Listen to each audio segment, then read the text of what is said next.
காலை வேளையிலே கர்த்தர் நம்மோடு பேசுகிற வார்த்தை என்ன? தேவனுடைய வார்த்தை என்னவென்றால், நீ தைலக்காரன் என்று ஒரு வார்த்தை சொல்றார் கடவுள். ஸ்தோத்திரம். நீ தைலக்காரன். சொல்லுங்க, தைலக்காரன். பைபிள்ல நம்மை குறித்து இயேசு சொல்லும் பொழுது உப்பு என்று சொல்லுகிறார், விளக்கு என்று சொல்லுகிறார், பட்டணம் என்று சொல்லுகிறார். நமக்கு நிறைய பெயர்கள் சொல்லி இயேசு சொல்லுகிறார். ஸ்தோத்திரம். அந்த வகையில் தான் இன்றைக்கு தேவ வார்த்தை என்னவென்றால், நீ ஒரு தைலக்காரன் என்று ஒரு வார்த்தை. கர்த்தருக்கு ஸ்தோத்திரம். தைலக்காரன் என்றால் என்ன? தைலத்தை உடையவன் தைலக்காரன். தைலத்தை வைத்திருக்கிறவன் தைலக்காரன். ஸ்தோத்திரம். இன்றைக்கு ஆண்டவர் சொல்லுகிறார், நீ ஒரு தைலக்காரன் என்று கர்த்தர் பேசுகிறார். ஸ்தோத்திரம். தைலக்காரனுக்கு 2 வேலை. அவனுக்கு 2 வேலைகள் உண்டு. ஒன்று, தன்னிடத்தில் இருக்கிற தைலத்தை அவன் காத்துக் கொள்ள வேண்டும், காப்பாற்றணும். இரண்டாவது, தன்னிடத்தில் இருக்கிற தைலத்தை அவன் விற்க வேண்டும். ஸ்தோத்திரம். என்ன செய்யணும் சொல்லுங்க?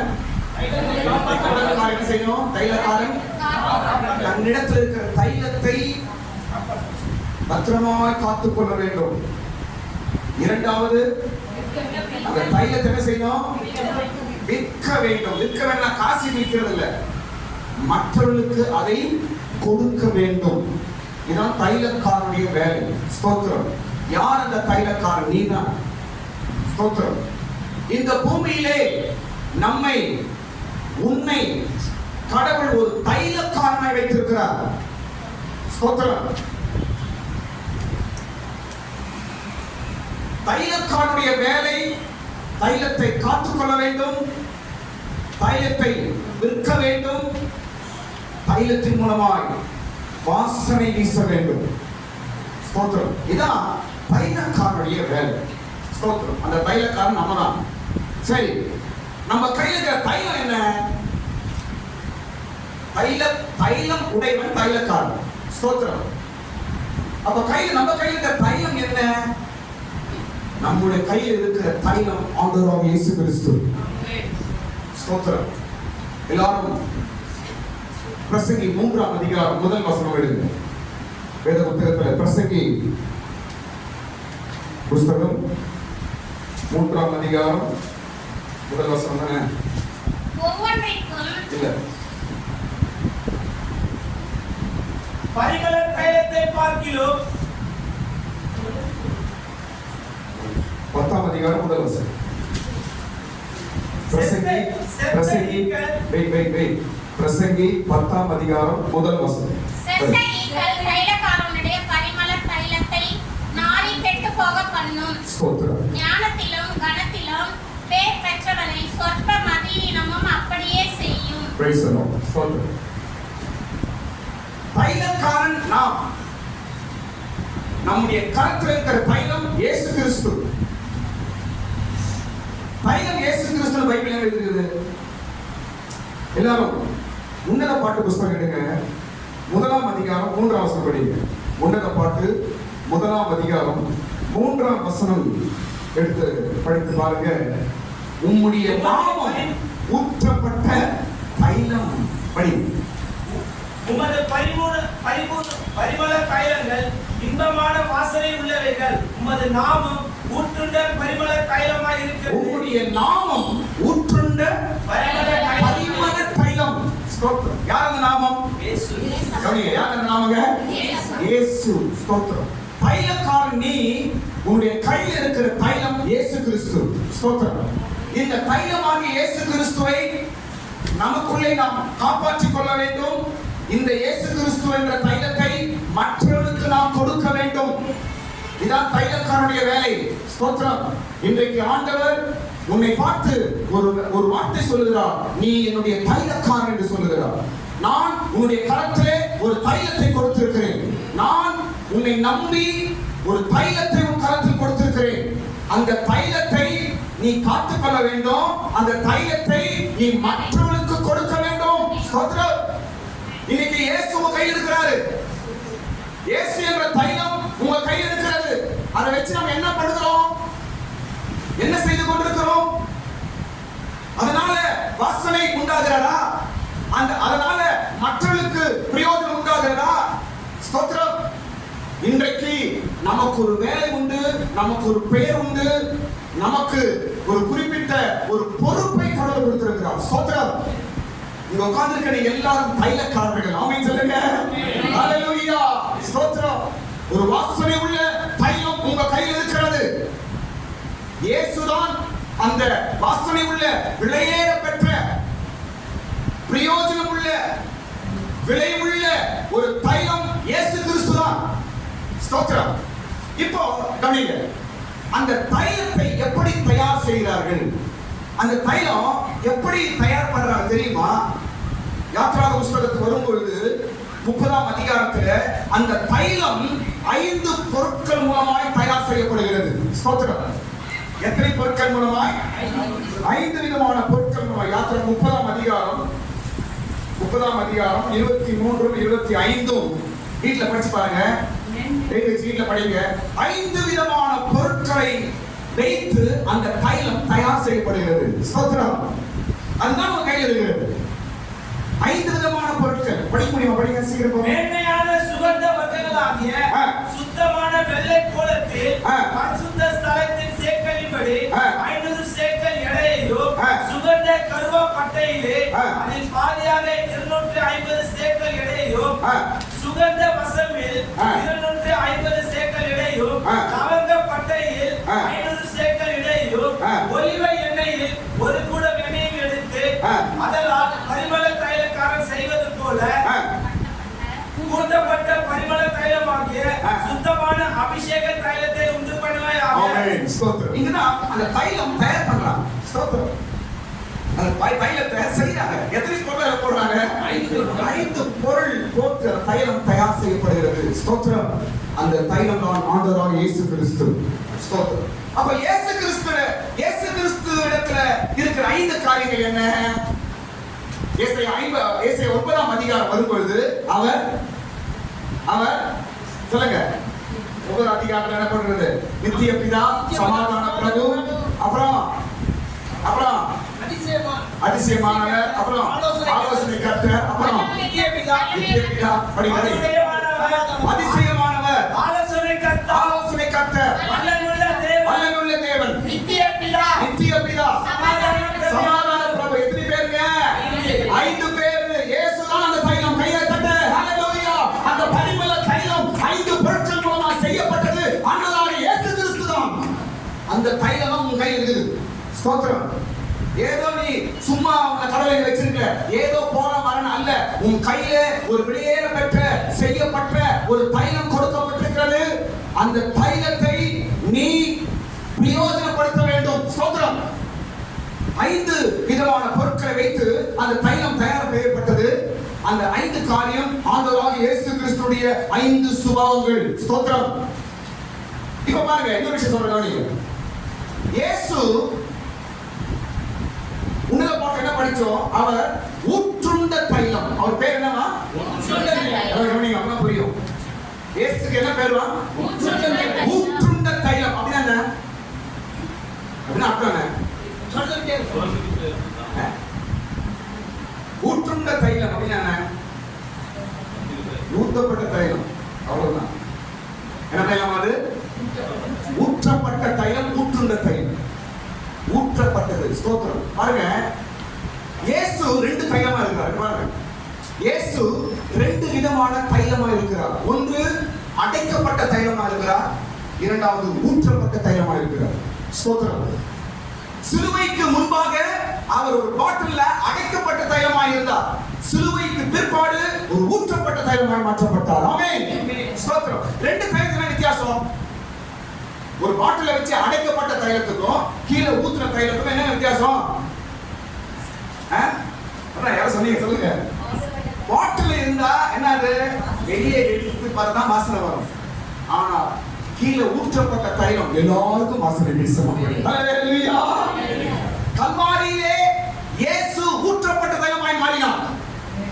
கல்வாரிக்கு முன்னாடி பாட்டில் இருந்த தைலமாய் இருந்தார். எல்லாரும் அப்பப்போ யூஸ் பண்ணாங்க. ஒரு யூதர்கள் தான் அவரை யூஸ் பண்ணாங்க.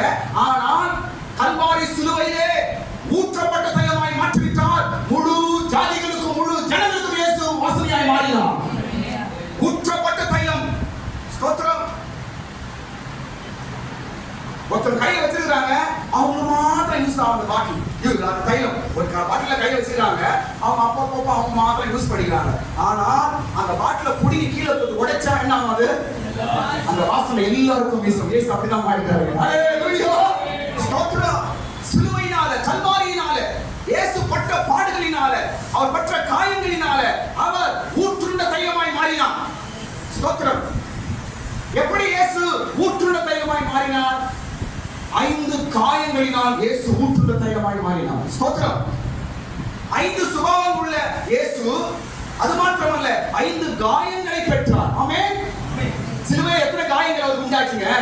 சொல்லுங்க, எத்தனை காயங்கள்? 5 காயங்கள். அந்த 5 காயங்கள் இயேசுவை ஊற்றுண்ட தைலமாய் மாற்றிற்று. ஸ்தோத்திரம். அப்படி ஒரு தைலம் உன் கையிலும் என் கையிலும் இருக்கிறது. ஸ்தோத்திரம். இதை எப்படி யூஸ் பண்ற? அந்த தைலத்தை எப்படி யூஸ் பண்ற? நீ உனக்கு மாத்திரம் யூஸ் பண்றியா, இல்ல மற்றவருக்கு பிரயோஜனப்படுத்துகிறாயா? எப்படி பிரயோஜனப்படுத்திக் கொண்டிருக்கிறார்? ஸ்தோத்திரம். தைலக்காரனே, உன் கையிலே ஒரு வாசனை உள்ள தைலம் கொடுக்கப்பட்டிருக்கிறது. அந்த தைலத்தை பத்திரமாய் நீ காத்துக்கொள். அது வெளியேறப்பட்ட தைலம். அந்த தைலம் உன் வாழ்க்கையை வாசனையாய் மாற்றும். அது விலை உயர்ந்த ஒரு தைலம். அது மற்றவர்களுக்கு பிரயோஜனமாய் மாற்றும். உன் கையில் இருக்கிற தைலம், என்ன பாருங்க, உங்க கையில் இருக்கிற தைலம் உங்களை மாற்றமல்ல, உங்க முழு வீட்டையும் வாசனையாய் மாற்றும். ஒரு முறை மரியாள் இயேசுவின் பாதத்தால் தைலத்தை ஊற்றினார். அவர் வீடு முழுவதும் வாசனை வீசிற்று. தைலத்தை நீங்க எப்படி ஹேண்டில் பண்றீங்க? தைலத்தை எப்படி வைத்துக் கொள்றீங்க? அதை வைத்தா உங்க வீடு இருக்கும். நீ வீட்டுல வாசனை, தைல வாசனை அடிக்குதா? என்ன வாசனை அடிக்குது? ஒரே சண்டை, சச்சரவு, கெட்ட வார்த்தை. அப்புறம் என்ன? ஒரு வீட்டுல ஒரு கோராமை, கோபம். எங்க ஒரு தைலம்? தைல வாசனை காணாங்க. ஸ்தோத்திரம். மரியாள் தன்னிடத்தில் இருக்கிற தைலத்தை வீடு முழுவதும் வாசனை உள்ளதாய் மாற்றினார். நான் சொல்றேன், கவனிங்க. உங்க இயேசுவை நீங்க தைலமாய் நினைப்பீர்கள் என்றால் உங்க வாழ்க்கையை வாசனையாய் மாறிக்கொண்டே இருக்கும். அது ஆமென். ஸ்தோத்திரம். இயேசு எனக்கு மாத்திரம் தான் போக நினைக்கவே கூடாது. மற்றவர்களுக்கும் நீ இயேசுவை பிரயோஜனப்படுத்த வேண்டும். அது தைலம் உன் வீடை வாசனையாய் மாற்றும். உன் பிள்ளைகளை வாசனையாய் மாற்றும். உன் வீட்டுக்காரை, உன் கணவன் மனைவியை வாசனையாய் மாற்றும். நீ போகிற இடம் வாசனையாய் மாறும். நீ வேலை செய்கிற இடம் வாசனையாய் மாறும். நீ படிக்கிற இடம் வாசனையாய் மாறும். உன் காலேஜ் வாசனையாய் மாறும். ஸ்தோத்திரம். நீ யார்? நீ ஒரு தைலக்காரன். நீ சாதாரண ஆள் அல்ல. 5 விதமான பொருட்களை வைத்து பத்திரமாய் செய்யப்படுகிற ஒரு தேவ தைலமுடைய ஒரு தைலக்காரன் நீ. ஸ்தோத்திரம். இந்த தைலம் ஆண்டவராகிய இயேசு கிறிஸ்துவை இது காட்டுகிறது என்று பார்க்கிறோம். ஸ்தோத்திரம். இப்போ இந்த தைலம் என்னென்ன வேலை செய்து நம் வாழ்க்கையில் என்பதை ஒரு 4 காரணம் சொல்ல போகிறேன். ஸ்தோத்திரம். இந்த தைலம் என்னென்ன வேலை செய்து? தைலம் தான் இயேசு நமக்குள்ள இருக்கிறார். தைலமாக இயேசு எனக்குள்ள இருக்கிறார், என் கூட இருக்கிறார். இந்த தைலம் என்னென்ன வேலை செய்கிறது? 4 காரியங்கள் நான் சொல்கிறேன். ஸ்தோத்திரம். முதலாவது, இந்த தைலம் நம்ம மேல கிரீடமாய் இருக்கிறது. ஸ்தோத்திரம். என்ன படிக்கிறோம்?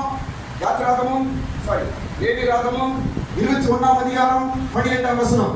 லேவியராகமம் 21ஆம் அதிகாரம் 12ஆம் வசனம் படிங்க. தைலம் நம்ம மேல கிரீடமாய் இருக்கிறது. ஸ்தோத்திரம். என்னவா இருக்கிறது தைலம்? இது என்னவா இருக்குது? படிக்கிறது கிடையாது, பரிசுத்த ஸ்தலத்திலிருந்து புறப்படாமலும் நம் தேவனுடைய பரிசுத்த ஸ்தலத்தை பரிசுத்த குலைச்சாமலும் இருப்பாராக. லேவியராகமம் 21ஆம் அதிகாரம் 12ஆம் வசனம். அவருடைய தேவனின் அபிஷேக தைலம் என்னும் கிரீடம் அவன் மேல் இருக்கிறது. தைலம் என்னும் கிரீடம். தைலம் என்னும் கிரீடம் இயேசு கூட உங்களுக்குள்ள இருக்கிறார். இயேசு என்ற தைலம் உங்ககிட்ட இருக்குது. அது எப்படி இருக்குது? கிரீடமாய் இருக்கிறது. எப்படி எப்படி இருக்குது? கிரீடம், கணம். கிறிஸ்தவர்கள் எந்த இடத்துல இருந்தாலும் அவங்களை கடவுள் கிரீடமாக தான் வைக்கிறார். நீ கிறிஸ்தவன், நான் ஜெபம் பண்றவன், நான் பைபிள் படிக்கிறவன் என்றால் நீ எந்த இடத்துல இருந்தாலும் கிரீடமாய் தான் இருப்பாய். ஸ்தோத்திரம். ஏன்னா உங்களுக்குள்ள இருக்கிற தைலத்தை நீ அப்படி கனமாய் வைத்துக் கொள்கிறாய். உன் தைலத்தை நீ காத்துக் கொள்வாய் என்றால் நீ கிரீடமாய் இருப்பாய். ஸ்தோத்திரம். தைலம் ஏன் கெடுக்கப்படுது அப்படி சொல்றேன். தைலம் நமக்கு எப்படி இருக்கிறது? கிரீடம். யாருக்கு கிரீடம்? ராஜா. யாருக்கு கிரீடம்? கனம் உள்ளவர்கள். யாருக்கு கிரீடம்? ஆளுகை செய்கிறவர்கள். ஸ்தோத்திரம். நீ உன்கிட்ட தைலம் இருக்கிறது, உன் வீட்டில் நீ கிரீடமா இருக்க வேண்டும். உன்னிடத்துல தைலம் இருக்கிறது, நீ போற இடத்துல கிரீடமா இருக்க வேண்டும். உன்னிடத்துல தைலம் இருக்கிறது, நீ நீ நீ நீ வேலை செய்கிற இடத்துல கிரீடமா இருக்க வேண்டும். ஸ்தோத்திரம். தைலமாகி இயேசு கிரீடமா இருக்கிறார். கனம், மரியாதை, உயர்வு, அந்தஸ்து எல்லாமே அந்த தைலம் உனக்கு கொடுக்கிறது. ஆமென். இரண்டாவது, இந்த தைலம் என்ன செய்கிறது என்று பார்க்கும்போது இரண்டாவது காரியம், இந்த தைலத்தை குறித்து நாம் பார்க்கும்போது இரண்டாவது, இந்த தைலம் நம்மை சுகமாக்குகிறது. இந்த தைலம் நம்முடைய நோய்களை சுகமாக்குறது. எரேமியா புஸ்தகம் 8ஆம் அதிகாரம் 22ஆம் வசனம். எரேமியா புஸ்தகம் 8ஆம் அதிகாரம் 22ஆம் வசனம் படிக்கும் பொழுது நீங்க என்ன படிக்கிறோம் என்றால் சுகமாக்கும் தைலம். சீக்கிரம் படிங்க. எரேமியா 8:22. இளையாத்திலே பிசின் தைலம் இல்லையோ, கன வைத்தியனும் அங்கு இல்லையோ, பின்ன ஏன் என் ஜனமாகிய குமாரத்தி சொத்தமடையாமல் போனார்? தைலம் சுகமாக்குறது. தைலம் என்ன செய்யுதுங்க? சுகமாக்குறது. இயேசுவின் நாமத்தினால் நம்முடைய வியாதி பலவீனங்களை சுகமாக்குறது. ஸ்தோத்திரம். உன் நோய்களை சுகமாக்குறது, உன் வேதனைகளை நீக்குகிறது, பல நாள் உன்னுடைய பாரங்களை நீக்குகிறது. ஸ்தோத்திரம். இது அம்மா சாட்சி சொன்னாங்க. நடக்க முடியாம கஷ்டப்பட்டாங்க, கர்த்தர் சுகத்தை கொடுக்கிறார். ஆமென். வேதனையிலிருந்து நீக்குகிறார். அந்த தைலம் எனக்குள்ள இருக்கிறது. இயேசுதான் உன் தைலம். இயேசுதான் உன் நோயை நீக்கிற தைலம். இயேசுதான் உன் வேதனையை நீக்கிற தைலம். இயேசு உன் தலைவலியை நீக்கிற தைலம். இயேசு உன் இருதயத்தின் நோயை நீக்கிற தைலம். இயேசு உன் கால்வலியை நீக்கிற தைலம். இயேசு உன் எலும்புகளை சுகமாக்குற தைலம். இயேசு உன் அவயங்களை சுகமாக்குற தைலம். இயேசு உன் பாரத்திலிருந்து நீக்குகிற தைலம். இயேசு உன் அடிமைத்தனத்திலிருந்து உன்னை விடுதலையாக்குற தைலம். வெளியேறப்பட்ட தைலம், ஊற்றுள்ள தைலமாக இயேசு கிறிஸ்து. ஆமென். இந்த தைலம் நம்ம கிட்ட இருக்குது. ஏன் பயப்படுற? இந்த தைலம் உன்னிடத்துல கொடுக்கப்பட்டிருக்கிறது. எப்படி 5 விதமாய் பொருட்களை கொண்டு தைலம் தயார் செய்யப்பட்டதோ அதே போல இயேசு 5 காயங்களை பெற்று தைலத்தை உனக்கு கொடுத்திருக்கிறார். எப்படி தைலம் வாசனையாய் வீசுகிறதோ அதே போல இயேசு 5 காயங்களை பெற்று 5 காயங்களை அடைந்து வேதனை அனுபவித்து உனக்கு வாசனை உள்ள தைலமாய் அவர் வந்திருக்கிறார். கையை தட்டு. ஹல்லேலூயா. அவருடைய காயங்கள் உன் வாழ்க்கையை வாசனையாய் மாற்றுகிறது. ஸ்தோத்திரம். தைலம் சுகமாக்கும் தைலம், நம்முடைய வேதனை நீக்கும் தைலம். அந்த தைலம் நமக்கு இருக்கிறது. ஸ்தோத்திரம். மூன்றாவது, தைலம் செய்யும் மூன்றாவது காரியம் என்ன? இயேசு என்ற தைலம் என்கிட்ட இருக்குது. அது என்ன செய்யுது என்றால் மூன்றாவது, இந்த தைலம் பரிசுத்த வாழ்க்கையை தரும். ஸ்தோத்திரம். பரிசுத்த வாழ்க்கையை தரும். யாத்திராகமம் 30ஆம் அதிகாரத்தில் படிக்கிறோம். அதை தொடுவதெல்லாம் பரிசுத்தமாகும் என்று எழுதப்பட்டிருக்கு. வீட்டில் படிச்சு பாருங்க. யாத்திராகமம் 30ஆம் அதிகாரத்தில் அந்த தைலம் எதை தொடுவதெல்லாம் பரிசுத்தமாகுமா? ஹல்லேலூயா. தைலம் பரிசுத்த வாழ்க்கையை கொடுக்கும். ஸ்தோத்திரம். இயேசு கிறிஸ்து ஒருவர்தான் பரிசுத்த வாழ்க்கையை ஒரு மனிதனுக்கு கொடுக்கிறது. பரிசுத்தம் இது தீமை, இது கெட்டது என்று நமக்கு கற்றுக் கொடுக்கிறவர் இயேசுதான். பரிசுத்த வாழ்க்கை உலகத்திலே கொண்டு வந்தது இயேசு கிறிஸ்துதான். ஆமென். ஸ்தோத்திரம். இந்த தைலம் உங்க மேல இருக்கும் பொழுது உங்களுக்கு பரிசுத்த வாழ்க்கை உண்டாகும். ஸ்தோத்திரம். உங்களுடைய பழக்க வழக்கங்கள், உங்களுடைய பேச்சு, உங்களுடைய எண்ணங்கள், உங்களுடைய இருதயங்கள், உங்களுடைய நடத்தைகள் எல்லாம் பரிசுத்தமாய் அந்த தைலம் உனக்கு மாற்றி கொடுக்கும். ஆமென். ஸ்தோத்திரம். இந்த உலகத்துல பாவம் நிறைஞ்ச உலகம். வெளியே போனா ஒரே பாவம் தான், கெட்டதுதான். ஸ்தோத்திரம். அந்த பாவம் நம்மை கெடுக்க பார்க்கிறது. ஆனால் இந்த தைலம் நம்மை பரிசுத்தமாய் வாழ செய்கிறது. ஹல்லேலூயா. இந்த தைலம் நம்மை பரிசுத்தமாய் வாழ கற்றுக் கொடுக்கிறது. இந்த தைலம் பரிசுத்தத்தை கொடுக்கிறது. ஸ்தோத்திரம். ஹalleluya. இந்த தைலம் தான் உங்களுக்கு இருக்குதுங்க. யார் இந்த தைலம்? இயேசு தான் அந்த தைலம். கடைசியா நான்காவது காரியம், தைலம் செய்யும் நான்காவது காரியம். தைலம் செய்யும் நான்காவது காரியம் என்ன தெரியுமா? தைலம் ஒருவனை உயர்த்தும். தைலம் உன்னை உயர்த்தும். தைலம் உன்னை மேன்மைப்படுத்தும். ஸ்தோத்திரம். ஹalleluya. ரெண்டு பேர் சொல்றாங்க. சவுலை உயர்த்துறது தைலம், தாவீதை உயர்த்துறது தைலம். என்ன தைலம் அது? சவுலை கழுதையை மேய்த்துக் கொண்டிருந்தவனை ராஜாவாய் உயர்த்துறது தைலம். ஆடு மேய்த்துக் கொண்டிருந்தவனை ராஜாவாய் உயர்த்துறது தைலம். ஆனா நம்ம கையில இருக்கு. கண்ணை மேல உயர்த்துங்க. ஐயா நான் கவனிங்க. கான்சென்ட்ரேஷன் நம்ம வந்து அதுதான் அடிக்கடி நான் சொல்றது. ஸ்தோத்திரம். அந்த தைலம் தான் உங்க மேல இருக்கிறது. ஸ்தோத்திரம். அந்த தைலமாக இயேசு தான் உங்க மேல இருக்கிறார். அந்த தைலம் உங்களுக்குள்ள இருக்கிறது. ஸ்தோத்திரம். நிச்சயமாக தைலம் உங்களை உயர்த்தும். அந்த தைலம் உயர்த்தும். என்ன செய்யணும்? தைலத்தை காப்பாத்திக்கணும். ஸ்தோத்திரம். நல்லா இருக்கிற தைலத்தை நாளடிக்க வச்சனா உண்மை வாழ்க்கை அப்படியே போகும். ஆமென்.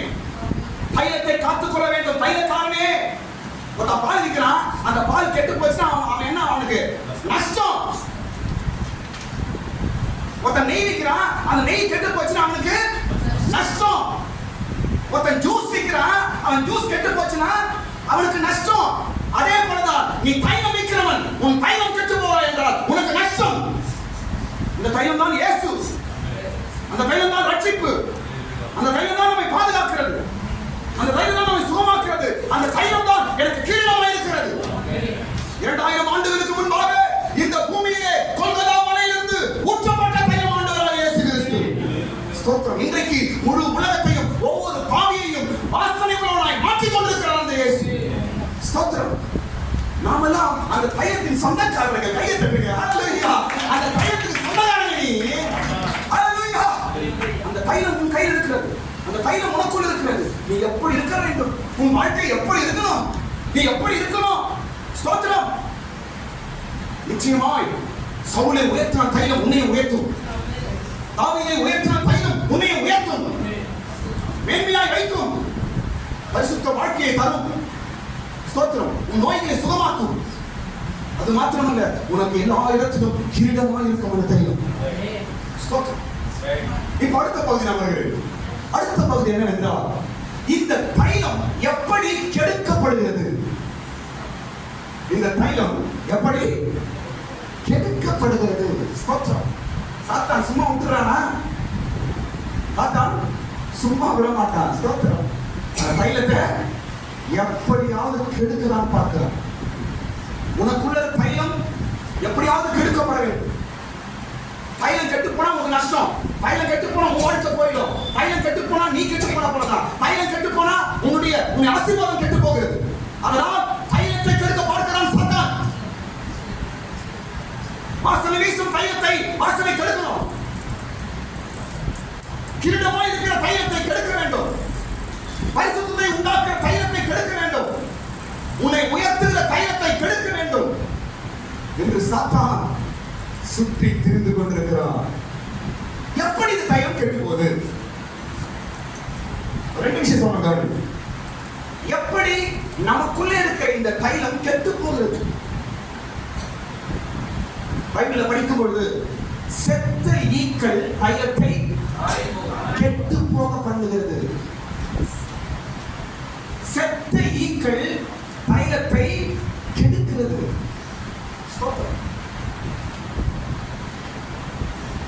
பொதுவாவே ஈக்கள் தைலத்தை கெடுது. ஈயோட சுபாவம் என்ன? அதுதான் நம்ம வாழ்க்கையை கெடுக்குது. அதுதான் நமக்குள்ள இருக்கிற தைலத்தை கெடுக்குது. வாசனை கெடுக்குது. உனக்குள்ள இருக்கிற தைலமாக இயேசுவை பிரயோஜனம் இல்லாமல், ஆசீர்வாதம் இல்லாமல், வாசனை இல்லாமல் கெடுக்கிறது என்னவென்றால் ஈக்கள். ஈயோட சுபாவம் என்ன? எல்லாத்தையும் போக்கானது. ஈயோட வேலை என்னங்க? ஈ மீக்குறா சொல்றீங்க. ஈயோட புத்தி என்ன?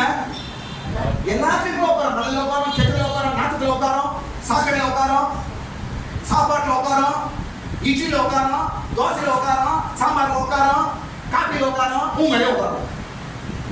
இதான் ஈ புத்தி. இன்னைக்கு உங்களுக்குள்ள இருக்கிற தைலம் கெட்டு போக காரணம் என்னமா? கடவுளுக்காக பிரத்யேகம் இல்லை, எல்லாத்தையும் தலை போடுறது, எல்லாத்தையும் போய் சேர்றது. கிறிஸ்தவர்கள் அழகு அல்ல. கிறிஸ்தவர்கள் நீங்கள் ஒரு செப்பரேட்.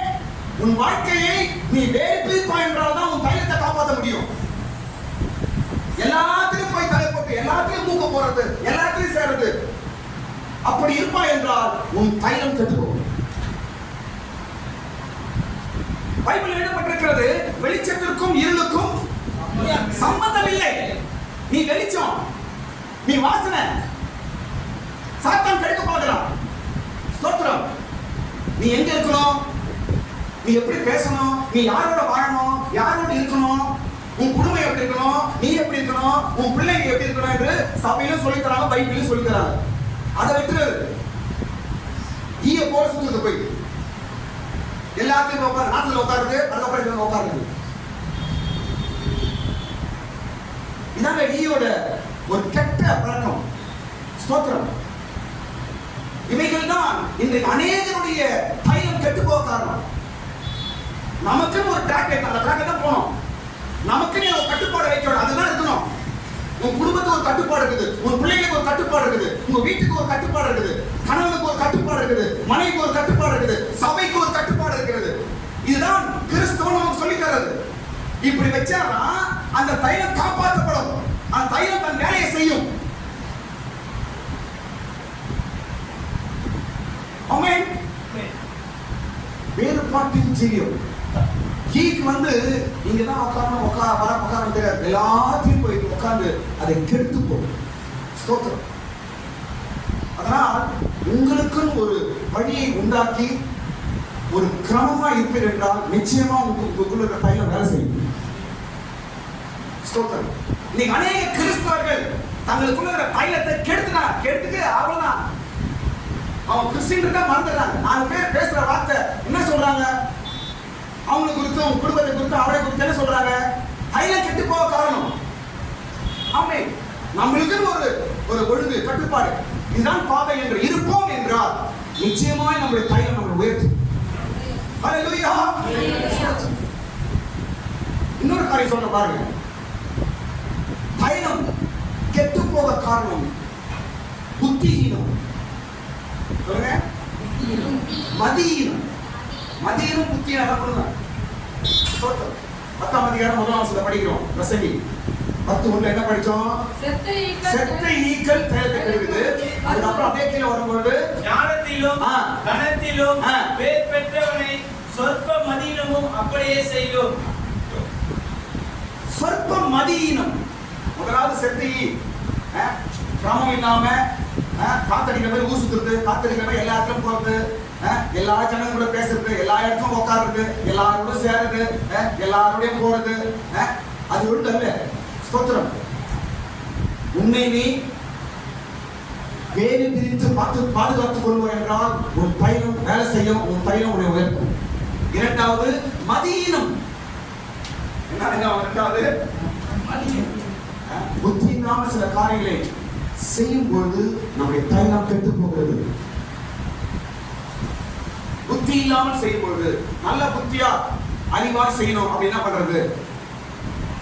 சில வேளை நான் கூட புத்தி இல்லாம செய்யறேங்க, புத்தி இல்லாம பேசிடுறேன், புத்தி இல்லாம செய்திடுறேன். நான் புத்தியாய் செய்யணும், என்னங்க பண்றது? அதுக்கு என்ன வழி? நீங்க புத்தியாய் நடக்கணும்னா, ஒவ்வொரு நாளும் நீங்க புத்தியாய் பேசணும்னா, புத்தியாய் வேலை செய்யணும்னா உங்களுக்கு என்ன வழி? பைபிள படி. அதான் வழி. ஞாயிற்றுக்கிழமை பைபிள் எடுக்கிறது இருந்தா பைபிள் எனக்கு தூங்க தெரியாது. எப்படி புத்தி வரும்? உனக்கும் புத்தி வரும், புள்ளிகளும் புத்தி வரும். ஸ்தோத்திரம்.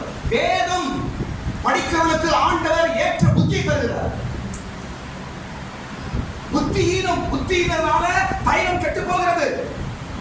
வீட்டுல நல்ல வாசனைக்கு பதிலாக ஒரே சண்டை சச்சரவு. பொண்டாட்டி பார்த்தா புருஷன் குடிக்கிற, புருஷன் பார்த்தா பொண்டாட்டி குடிக்கிறது. 2 பேரும் பார்த்து புள்ள வேற வழியில போகுது, கொல்ல போய் பேச்ச கேட்க மாட்டேங்குது. காரணம் என்ன? தைலம் கெட்டு போகிறது. ஸ்தோத்திரம்.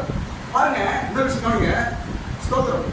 நம்ம தைலம் கெட்டு போவதனால நம்முடைய கனமும் ஞானமும் கூட கெட்டு போகிறது. அந்த வசனம் நான் படிக்கிறோம். தைலம் கெட்டு போவதனால கனமும் பேரும் ஞானமும் கெட்டு போகுது. அங்க என்ன படிக்கிறோம்? ஞானம் உள்ளவன், பேர் உள்ளவன், அதுக்கப்புறம் என்ன? சொற்ப மதியினத்தினால ஞானம் உள்ளவன், ஞானம் உள்ளவன், அப்படி கனம் உள்ளவன், பேர் பெற்றவன். இது மூணு கெட்டு போகுது. தைலம் கெட்டு போகும்போது இது மூணு கெட்டுரும். உனக்குள்ள இருக்கிற இயேசு என்ற தைலம் கெடுக்கப்படும் பொழுது உன் ஞானம் கெட்டு போயிடும், உன் கனம் கெட்டு. எவனும் மதிக்க மாட்டான். மரியாதை கெடுக்கிறதுக்கு காரணம் இதான். முட்டி போட்டு ஜெபம் பண்ணி பைபிள் படிச்சு பாருங்க, மரியாதை உங்களை தேடி வரும். மரியாதை கெடுத்துக்கிறது எல்லா இடத்துலயும். காரணம் என்ன? படிக்கிறது கிடையாது, ஜெபம் பண்றது கிடையாது, பைபிள் படிக்கிறது கிடையாது, நமக்குண்டான ஒரு வழியை காத்துக் கொள்வது இல்லை.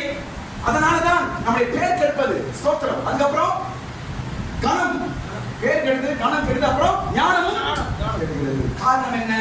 தைலம் கெட்டு போவதினால். ஸ்தோத்திரம். தைலத்தை காத்துக்கொள்ள வேண்டும். செத்த ஈக்கள், பைபிள் ஒரு வார்த்தை இருக்குது, செத்த கிரியைகள். செத்த கிரியைகள் தைலத்தை கெடுக்கிறது. செத்த கிரியைகள் என்று பைபிள்ல எபிரேயர்ல படிக்கிறோம், அப்புறம் ரோமர்ல படிக்கிறோம். செத்த கிரியைகள். செத்த கிரியைகள் என்ன? பாவம். இதான் தைலத்தை கெடுக்குது. ஸ்தோத்திரம். வாசனையா இருக்க வேண்டிய உன் குடும்பம், உயர்வாய் கனமாய் இருக்க வேண்டிய ஒரு குடும்பம் கெடுக்கப்பட காரணம் என்ன? செத்த கிரியைகள். செத்த கிரியைகள் எது என்றால் இது பாவம் என்று தெரியும், ஆனாலும் நமக்குள்ள அது வேலை செய்யும். அதான் செத்த கிரியை. உதாரணம் சொல்ற பாருங்க. யூதாஸ் கெடுக்கப்பட்ட காரணம் அவனுடைய பண ஆசை. பண ஆசை தப்புன்னு அவனுக்கு தெரியுமா தெரியாதா? தெரியும், ஆனாலும் அவனை கெடுத்துச்சு. அதான் செத்த கிரியை. இது தப்புன்னு தெரியும், ஆனாலும் நமக்குள்ள வேலை செய்யுது. சோத்திரம். செத்த கிரியைகள். பண ஆசை அவனை கெடுத்து கொடுத்து யூதாஸ். இன்னைக்கு இது வேண்டாம், இது வேண்டாம் என்று தப்பு பாவம் என்று சில காரியங்கள் நமக்கு தெரியுது, ஆனாலும் நமக்குள்ளே அதிகா வேலை செய்யுது. அதை கவனிப்பு. அதை கவனிப்பா என்றால் உன்னுடைய தைலம் பாதுகாக்கப்படும். ஆமென். செத்த ஈக்கள் தைலத்தை கெடுக்கிறது. கடைசி ஒரு காரியம் சொல்லப்படுகிறது. கடைசி காரியம், தைலத்தை காத்துக்கொள்ள வேண்டும் என்றால் என்ன செய்ய வேண்டும்? தைலம் கெடுக்கப்படுகிறது. அந்த தைலம் நாம் காத்துக்கொள்ள வேண்டும் என்றால் என்ன செய்யணும்? ஒரே வழிதான், ஒரே வழிதான், வழியே கிடையாது. ஸ்தோத்திரம். ஆமென். தைலத்தை நாம் காத்துக்கொள்ள வேண்டும். தைலம் என்ற இயேசுவை நாம் காப்பாற்றிக்கணும். தைலம் என்ற அபிஷேகத்தை நாம் காத்துக்கொள்ளணும். தைலம் என்ற கிரீடத்தை நாம் காத்துக்கொள்ள வேண்டும். தைலம் என்ற உயர்வை கொடுக்கிற தைலத்தை நாம் காத்துக்கொள்ள வேண்டும். வாசனை உள்ள தைலத்தை நாம் காப்பாற்றிக்கணும். என்ன செய்யணும்? ஒரே வழிதான், இயேசுவின் பாதத்தில் ஊத்து. வேற வழியே கிடையாது. தைலம் எங்க வச்சா பாதுகாக்கப்படும்? இயேசுவின் பாதத்தில் வைத்தால் பாதுகாக்கப்படுகிறது. மீன் கெட்டு போன எங்க வைக்கிறீங்க? நீங்க எங்க வைக்கிறோம்? ஃப்ரிட்ஜ். கறி கெட்டு போன என்ன வைக்கிறோம்? ஃப்ரிட்ஜ். அப்புறம் தக்காளி வெங்காயம் கெட்டு போன எங்க வைக்கிறோம்? ஃப்ரிட்ஜ். உன் தைலம் கெட்டு போகாமல் இருக்கும் என்றால் இயேசுவின் பாதம் எங்க வைக்க வேண்டும்? இயேசுவோட பாதத்தில் வைப்பாய் என்றால் உன் தைலம் கெடுக்கப்பட முடியாது. ஆமென். ஸ்தோத்திரம். மரியாள் என்ன செய்கிறார்? தைலத்தை கொண்டு வந்து இயேசுவின் பாதத்தில் ஊற்றுகிறார். ஸ்தோத்திரம். அநேகருக்கு பிரயோஜனம் ஆயிற்று.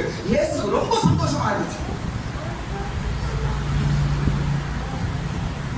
கொஞ்சம் பேர் சொல்றான், அந்த தைலம் வைக்கலாமே, பணமாக்கலாமே அப்படின்னு சொல்றாங்க. ஸ்தோத்திரம்.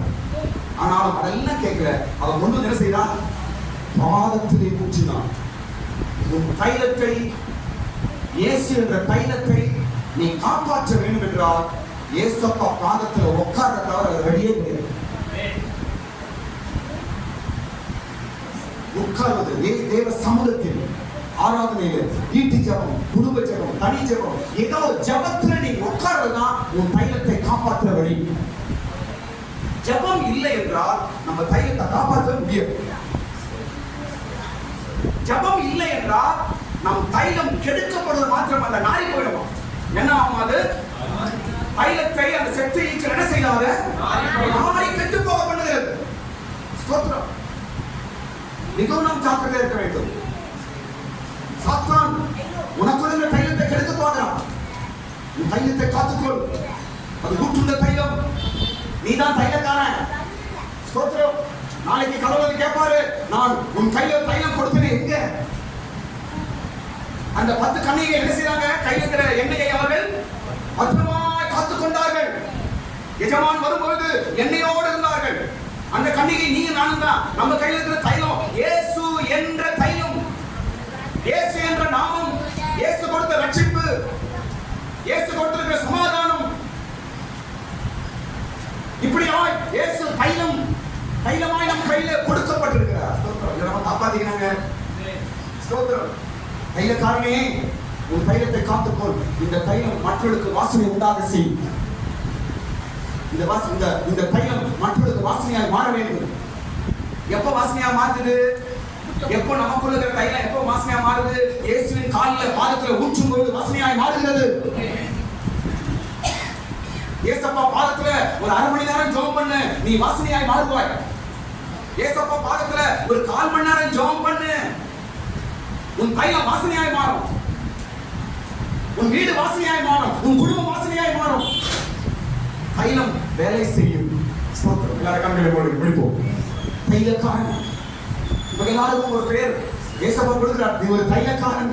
என் தைலத்தை உன் கையில கொடுத்திருக்கிறேன். நானு என் தைலத்தை உன் கரத்துல ஒப்பு கொடுத்திருக்கிறேன். இந்த தைலத்தை காத்துக்கொள். இந்த தைலத்தை வியாபாரம் பண்ணு.